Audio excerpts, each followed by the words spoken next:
النادي الاهلي المستوى اللي بدأ بيه بطولة الدوري لحد دلوقتي، النتائج اللي مش عاجبه الجمهور، اللي مش عاجبانا كلنا، اللي مش عاجباني انا اول حاجه. ولكن انا عارف ومتاكد ان ديت مجرد مرحله، لان انا عارف امكانيات اللعيبه اللي موجوده جوه النادي تدي اكتر من كده بكتير.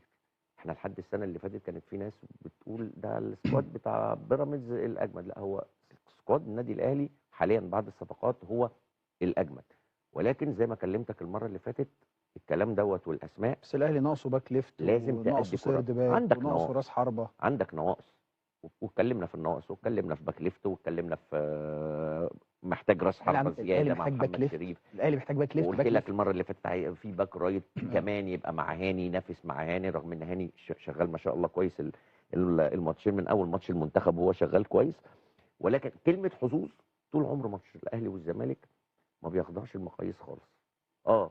المرة دي النادي الاهلي ممكن يكون عروضه مش هي عروضه، مستواه مش هو المستوى. ولكن انا عارف ان ده موضوع لحظه. على فكره السنه اللي فاتت النادي الاهلي هو داس بنزين في الاخر بعد ما الراجل مشي، واللعيبه استريحت وشمت نفسها، وعماد النحاس خد 6 ماتشات ب 18 بونت جه الدوري. انما قبل كده من البدايات برضو الاهلي ما كانش بيقدم كره كويسه السنه اللي فاتت. ده حقيقي. فانت دلوقتي بتتكلم، انت لسه بدري. الماتش هيبقى حساس. ليه اقول لك يبقى حساس؟ لو حسبنا الحسابات على الاربعه بونت الفرق، الزمالك بيسعى ان هو يكسب النادي الاهلي علشان يوصل الاربعه بونت دولت لسبعه بونت.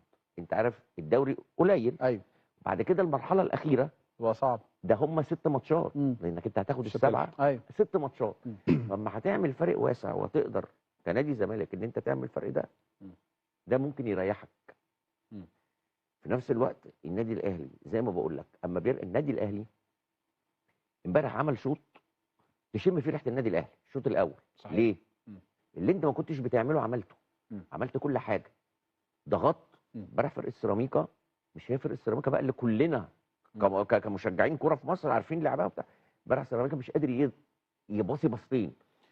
طيب فالاهلي يضغط عمل كل حاجه. هسال كل واحد فيكم سؤال بالعكس.